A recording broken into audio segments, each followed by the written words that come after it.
So, okay, there's some times where you just need to capture two shots to get the brightest area of the image and the darker area of the image, because remember, our eyes can see the entire range. Like if we're sitting in an inside of an airplane, we know that we can see the detail in the seat and the armrest and around the window, but we can also see the detail outside the plane window. But remember, camera sensors cannot. You have to choose. Do you want to expose for the highlight detail, or do you want to expose for the shadow detail? And there are times where you just don't have time to set up a tripod, or it's not convenient. But if you have a scene that kind of has these geometric boundaries that make it easy for layering two images together, this is a great technique. Just take two quick shots, open up, 5 or 6 stops to capture the detail in each area, and just merge them in Photoshop, but not with HDR merge. Do it with just layer mask. And here's how you do it. I've selected both of these images. I'm going to go up to Tools, Photoshop, just to save myself some time, and say Photoshop, load these files into Photoshop layers. It's going to load it into an untitled one document, and I will reconfigure my windows so you can see what's going on. And it named them the name of the file name for each layer. So essentially what I want to do is, first, I want to process this layer a little bit. I'm going to go to Filter, Camera Raw Filter, because obviously, well, it's a little noisy, right? Because it's a little underexposed. I'm just going to do what I know to do. I'm going to go to the Details tab. I'm going to jump up the Noise and Color Reduction. That'll help that. I'll toggle open my Basic tab and just make that a little brighter. Pull up the Vibrance just a touch, and maybe add just a little dehaze. There we go. Click OK. So now we've made that significantly brighter. I'm going to add a layer mask. Hold down the Command or spacebar to zoom in a little bit. Spacebar only to resituate it. B for the brush. I'm going to look over and verify that black's in my foreground because I'm painting on a white mask. I'm set to normal with an opacity of 100%. Right bracket key because I want a soft brush. And I'm just going to paint in that highlight detail from outside the window. I'm doing a big brush and it's 100% softness, so I can kind of have some speed. And at first glance, this is going to look really, really nice. I already see a couple of problems, kind of see if you're seeing them. All right, I'm going to zoom back out. This is like the painters who would step back 6 feet to see the errors they can't see when they're too up close. So back here, what's going on? It looks fake, right? Based on the Dmax of the inside image, there is no Dmax, remember, is the darkest area. There is nothing as dark in this image as this crisp dark line, right? That means I need to zoom back in. I need to soften that part. So I'm going to type 5 for 50%, X to get white back in the foreground, maybe a tiny bit smaller brush. And I'm just going to try to soften up that darkness on the edge from the frame of the window, just so that part's not so prominent, because it stands out as our eye picking up something's not right with what we're used to seeing in the world. That's where people say, oh, that looks Photoshop. Your goal, hold down the shift key to get a straight line. Your goal is to make it not look Photoshopped, to make it look like it actually happened. Okay, now I've got this little blue line right here. So I'm going to fix that with a smaller brush, and I'm going to tap once, come straight over. Need to get rid of that darkness all the way across so it doesn't stand out. Bigger brush. Kind of pull all that darkness out. Now I'm going to make a really small brush because I need that white line to actually continue all the way across. 0 for 100%. Tap once, click once, hold the shift key, click over here so to draw a straight line. Boom, there's that white line. So now I can process the outside shot by selecting it, taking it over to Camera Raw. Again, because I need to add some dehaze to remove that atmospheric haze. Let me zoom in a bit so you can see what I'm talking about. So I'll pull up the dehaze. See how that's removing that haze out there in the background? Maybe I can lower the vibrance if something looks like it's getting a little, blown out. Maybe pull up the clarity. Nope, I don't like the clarity. Pull down the clarity, I think. Reset the blacks and click OK. So this looks the image, right? So that adjustment I just made kind of emphasized this darkness around the edges. So again, if I don't like that, all I have to do is come back up, click on that mask, B for the brush, big soft brush, 5 for 50% because I want it to be a subtle. See, I'm taking out that harsh shadow where it doesn't look real right here. Do you see that? That looks just a little. Now be careful. Do you see how I just got a halo glowing right around that selection? So you've got to be careful about that. That's all about brush size. I'm going to click once here, click straight up. So I'm going to come back with a smaller brush, X. So you see that painting in mask is really just going back and forth with white and black, painting on your mask to make sure it looks believable. You don't want white halos. And I think that's going to do it. So that we have both. I'm going to push that to its own layer. I'm going to turn off this layer mask by holding down the shift key and clicking on it. So now look. So I can expose for the interior shadow detail, or I can expose for the exterior highlight detail. But again, this is a fake HDR to let you get both shots if this were some kind of promotional brochure or something. This is all you do. Save it out. Okay, these two. And again, you know how to do it now. Tools, Photoshop, load files into Photoshop layers. It's just a quicker method of getting two images together. Now, I did shoot this one on a tripod, I think. So I should be able to select both of them, go up to Auto Align Layers, and it should probably do a pretty good job. Yeah, it did. So notice how, nope, I wasn't on a tripod, obviously, because they don't perfectly align. I was hand holding it. So what's going on? So I covered this in the video, right? Let me take a look here. Pull this up so you can see what's going on. So I shot this at 1/60th at f4 for the shadow detail, and it was a backlit subject, so exposing for the sky, which is the highlight detail, it was 1/1250th. Wow, that's so much. So what was that, a 60th?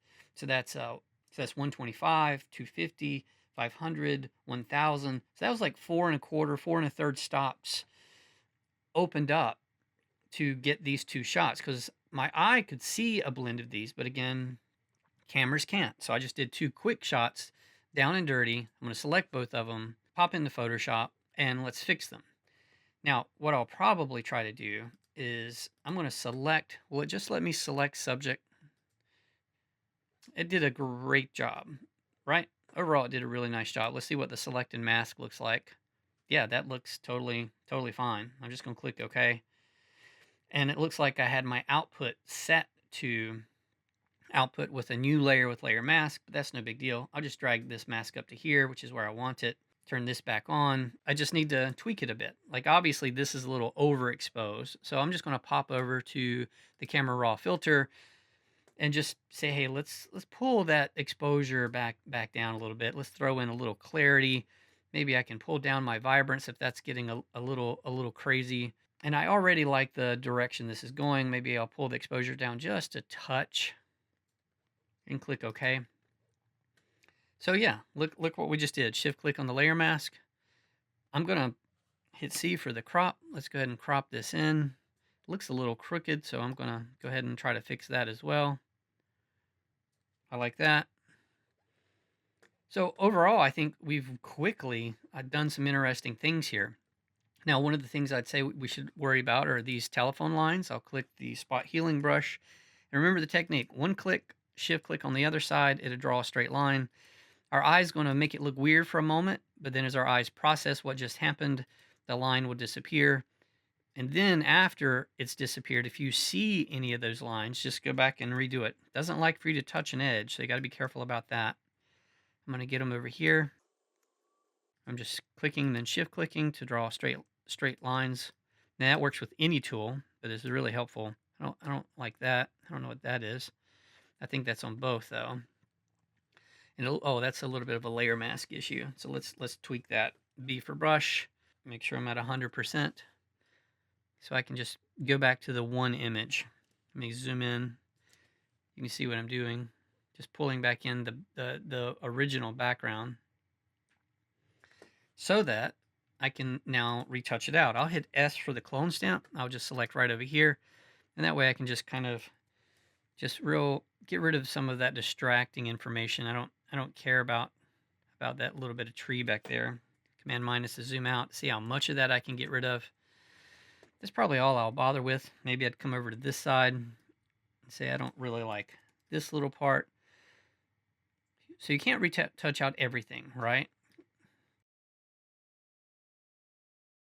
I just wanted to run through some options. Like here's the fake Pano image. So essentially, this is just an interesting technique that works really well with water or other organic areas.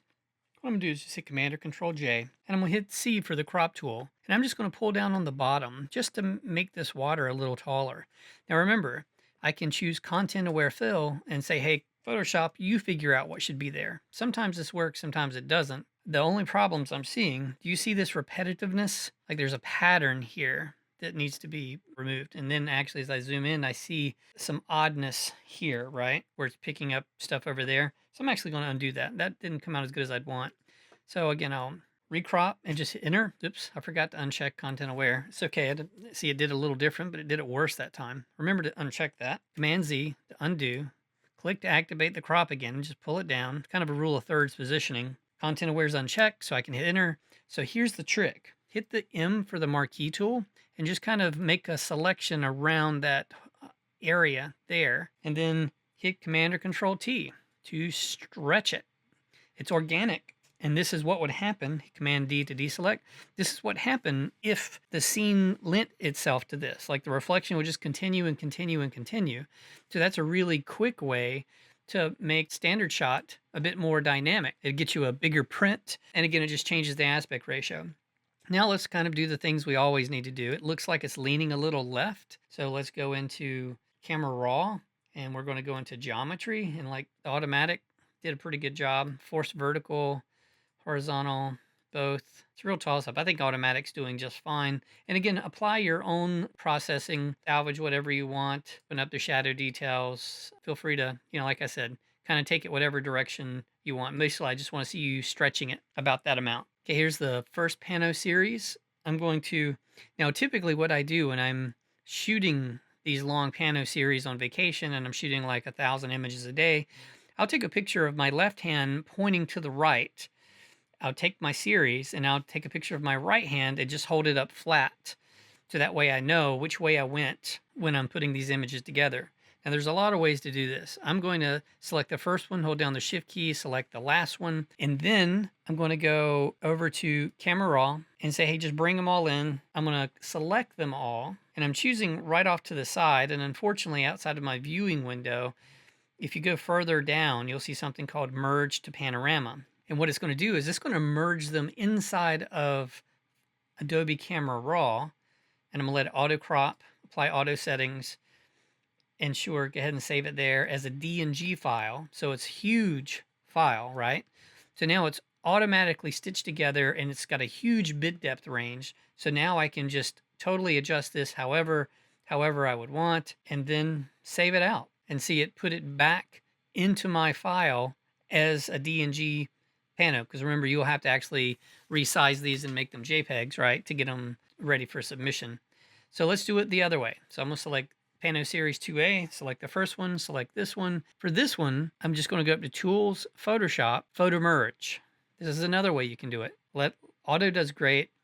I'm going to leave these unchecked so you can see what happens when you do leave them unchecked, except for the blend images together. I want it to do that. So it's going to analyze each image, put them in a Photoshop document, each on their individual layer. Then it's going to build a mask for them, and it's going to try to blend them together based on the auto mode. And I wanted you to see that this is vastly what you miss. And if I go back, you can see I did a horizontal pano, but I held my camera horizontally. Ideally, like I did with this tree, when you're doing a horizontal pano, hold your camera vertically. It means you got to take 2 or 3 extra pictures as you're going across the scene, but it's going to eliminate this gap problem. So I'll just hit the crop tool and I have to just crop in past all those problems. Hit enter, and then I'm going to push everything to its own layer, Command Option Shift letter E, and do what you always do. Just roll back over to Adobe Camera Raw. For me, I'd probably retouch out these piers because they're, actually, let's go ahead and do it. Right bracket key to make my brush a little bigger. Just so get rid of that. Get rid of that. Make my brush a little smaller. I don't actually see any problems.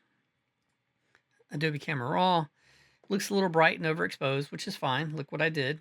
Remember, I say always shift your exposure to the far right side because that's where the bulk of your pixels are for your image, right? And we've already covered that in multiple lectures. But I haven't clipped anything. Is my highlight warning turned on? See? So if you see red, that means you've clipped something, and you don't want to be paper white if you're printing. So this is perfect. I've got all the possible details I need, and now I can just go in and put in the punch and the color and make it, as I would like it to look. It seems a little crooked to me. I'm gonna hit geometry. I'll see what it does with A. It's not doing anything, so I'm going to actually manually rotate it because I think it should be rotated about like this. And then I'm going to just scale up to get rid of that transparent pixel on the bottom. Click OK and click Save. So this series, I'll hit the first one, I'll shift click on the last one, and I'll do it the same way. I'll go back up to Tools, Photoshop, and Photo Merge. This is a good way to do it. I like doing it in Adobe Camera Raw just because it tends to be better. But now watch this. This time I want to choose Vignette, Removal, Geometric Distortion Correction, and Content Aware Fill Transparent Areas. What it's going to do now is all that weird transparent space, it's going to automatically fill that up with Content Aware for me, giving me a much bigger image. Now, sometimes you can get in trouble with that, but with something as organic and as flat as this, we probably won't have too much problem. And it leaves an active selection to show me what it fixed. So everything inside these marching ants is all fake. It fixed all that for me. So if I hit Command or Control D, I'll kind of scan around to see if I see any obvious problems. I don't. Okay, so that looks pretty nice. Now, this is a great example of what happens with your light meter. Remember, your light meter sees the world as 18% gray, which generally will work. But if you're taking a picture of a bride in a white dress against a white church wall, it's going to underexpose it by about 2 stops, making it look kind of gray. And same if you're shooting a groom in a black tux against a black limo, it's going to overexpose it by about 2 stops, making it again look kind of light gray. So that you have to outthink your light meter. Here, I did not outthink my light meter. I trusted my light meter, which means it's going to underexpose kind of a bright snow-lit scene. So what you would do is just go up to what you know to do, your levels or curves, and you can see right over here, I've lost all this information. So I can just pull this over, and then I can reset my midtones, and then pull up my contrast. And then even after doing all that, I can Command Option letter E, push it all together, and then I always like to do my polish in Adobe Camera Raw because again, it's just so much more sophisticated. Everything is ready to go. And then I can figure out, do I want the color? Do I want to remove the color? What do you guys think? But anyway, that's how you get that quick pano. Last one in the series. I shot this at the Outer Banks, and I'll go back and I can either right click and choose to open in Camera Raw, or I can come up and choose this little aperture icon. Either one will do it. So let's do just one more here. Select them all. I shift click on the last one, right click. You got to right click inside this film strip. And again, just right below Save Images, there's Enhance, Merge to HDR, Merge to Panorama, and Merge to HDR Panorama, which is crazy. That's like taking an HDR series and a Pano series all together. So essentially you would shoot this image, then shoot it 2 stops over, 2 stops under, shoot the second image, 2 stops over, 2 stops under, all the way down. So you'd end up with 12 images instead of 4. And that's super crazy, but you can get some giant images. Anyway, what are we doing? Merge to Panorama. This is nice because, again, if you're working with Camera Raw files and you do this, yeah, it's just so powerful. I'm going to leave everything checked, fill edges, merge, sure, save it. And there it is. And it's not, like, notice what that did. That essentially this just gave me a big file with which to make big prints with. Now, remember, I've resized these images so I can share them with you and it won't clog up your computer. But this is a much bigger file than I could have taken. Like, so imagine you have a Canon Rebel camera that's taking like maybe 24 megs of an image, right? But you shot 4, you stitch them together. So all of a sudden that 24 meg image was coming in probably around what, 60 or 70 megs, because it's 24 megs per color channel.